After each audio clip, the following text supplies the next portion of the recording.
What's going on, everyone? So the Final Destination trailer came out the other day, and in it, we got confirmation for something that has been rumored since the moment this film had been announced, and that is that we're going to get backstory and kind of a bit of a history lesson as to how the visions as well as the death kind of plays a part, right? So you see in the Final Destination trailer that the grandmother, she says, hey, I've been holding off death for as long as I can. Death is coming for us, right? And then you get the little backstory of I had a vision and I saved a lot of people, and none of the family was supposed to be made or survive. And she is kind of one of the people that has been able to cheat death the longest, right? Because you look at all the Final Destination films, right?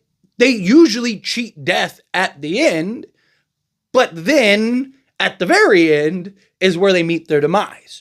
Right, so you finally see somebody that has cheated their death from whatever teen or young adult to being an older lady, right? So now death is finally coming around, and she's not in the position to stop it. So now the granddaughter is the one that appears to be doing it, but she hands a book.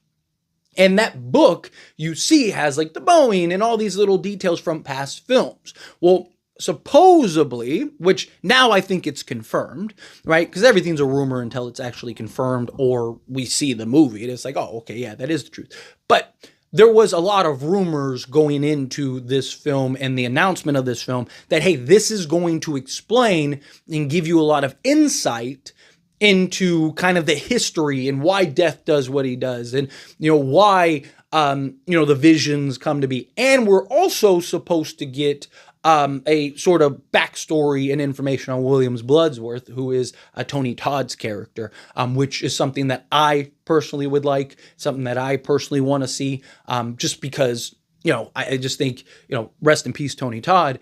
You're not going to be able to have him in any more of these films, right? So if he was still around, then yeah, you could keep kind of drawing out the mystery there. And there is an argument to be made of maybe it's best to just kind of leave the mystery, right? Kind of have it in your own mental of what he is. Is he really human? Is he really this mortician? Or is he, death? Or is he an angel? Or is he God? Is he whatever, right? Because he usually is giving them bits of insight on how to, prevent death, right? So is it really death? Death really explaining to you how, right? How you're able to keep it at bay? Probably not, but I don't know. There's a lot of possibilities and potentials with this character, but I do kind of like the idea of explaining that now, because we're not going to be able to have him any further. And so that way, you can kind of explain, because I don't think that this is the last movie that they're going to do, especially if this has success. This is a film they've been trying desperately to get out for 10 years now. So I think that if this has success, they're going to be look, see, it's great. And then you're going to get another 7, 8. And look at things like Scream's on Scream 7, and Scream 8 has already been greenlit, right? So, and this is a franchise you can go on forever. Look at Saw, you had Saw X, Saw 11 has recently been canceled, but I imagine it's going to make a comeback at some point, right? So these are just some of those franchises. Final Destination is a franchise you can go on forever. But it would be nice to kind of get, a little bit of an understanding, a little bit of a backstory, a little kind of how does death choose its mark? How does death choose its target? Obviously, okay, it comes from the vision. Well, where's the vision coming from? Right? Is the vision coming from God? Is the vision coming from, death itself? And it's just kind of this fail-safe, this balance that is being created in the moment, right? There's a lot of ways that they can go about this and explain it. And I do think there is this argument to be made that some things are better left to the imagination, which I don't deny, right? The idea of where the visions come from, I think is something that is best for the interpretation, right? I do think that is something that you could argue is let that be, even if you explain everything else and you don't explain the visions, everyone's going to go okay, where do the visions come from? But that could be something that is up to you. What do you think? Okay, if death is causing this because of this, right? Well, then the visions are coming from somewhere.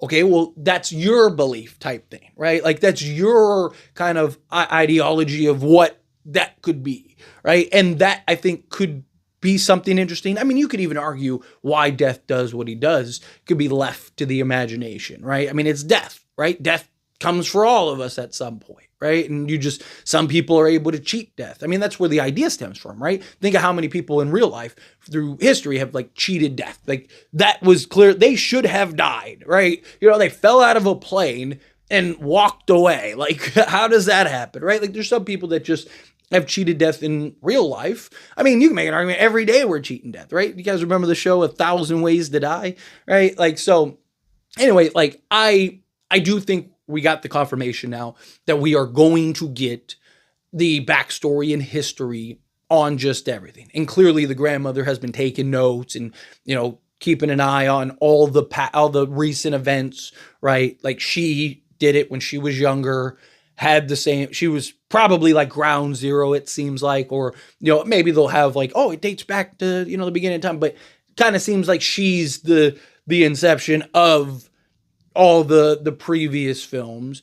She's been kind of documenting and keeping track of it all. She's been able to kind of, stall out death all this time so her family can get older and grow and stuff like that, but she just can't anymore for whatever reason. Maybe it's her age. Maybe, death is just kind of became privy to her over the years and just kind of knows how she's doing it and stuff, or made adjustments or made changes, right? I'm sure we're going to get all of those details, all of those information, right? There's you see the granddaughter and the grandmother having a conversation and hands the book, and they're going back and forth about it. I imagine the grandmother's going to meet her end, right? And that'll be kind of the first and snowball effect, right? Where, oh, grandma's gone, now it's up to me type thing. I got to save the day. I got to save the family, and family members are being picked off, and she's kind of next in line as like the gatekeeper or whatever, right? Like that's kind of how I see this going. Again, just kind of my analysis from the information that we have. Obviously they could go in several directions, and we'll see how they approach this and how they go about it in the film. But I'm excited to see kind of how this all plays out. How are they going to do this? Bloodsworth, how is he explained? What is he? Is he just, maybe it's as simple as he's just a guy, right? He's just a guy that works around death. He has a good understanding and grasp of death because he's around it all day, every day, and this is what he's kind of dedicated his life to. Because like I said, he's always given, the characters various gems and things like that. So I'm curious to see which approach that they take. But as always, this is a discussion, and I pass a question on you. Let me know your thoughts and opinions down in the comments below. What do you think? How do you feel? What are your thoughts? Are you excited for this film? Are you excited to see kind of how they approach this, and how are they going to explain some of these things? Do you even want them to explain anything? Or do you kind of like that it's kind of this mystery that is for us to come to our own conclusion to? Do you think that there's some things like, yes, explain death, but don't explain kind of the visions and kind of leave that up to the air, or explain everything else, but leave, Tony Todd's character, leave him a mystery for just fans and when they stumble across him. Because, he's an icon. He's a legend, right? Dude, he is from Candyman to, now the Final Destination franchise. It's just, he's been that fixture in all of these, and again, rest in peace. It sucks because we're not I imagine they're going to make more films, and you're probably going to, or unfortunately, you're not going to be able to see him anymore. But let me know your thoughts and opinions down in the comments. That being said, if you haven't liked this video, hit that like button. Helps me a lot. It's me enjoy these types of videos, and I truly appreciate it. Not subscribe channel. What are you doing? Hit that subscribe button. Turn on the bell notifications. Appreciate y'all. See you in the next one.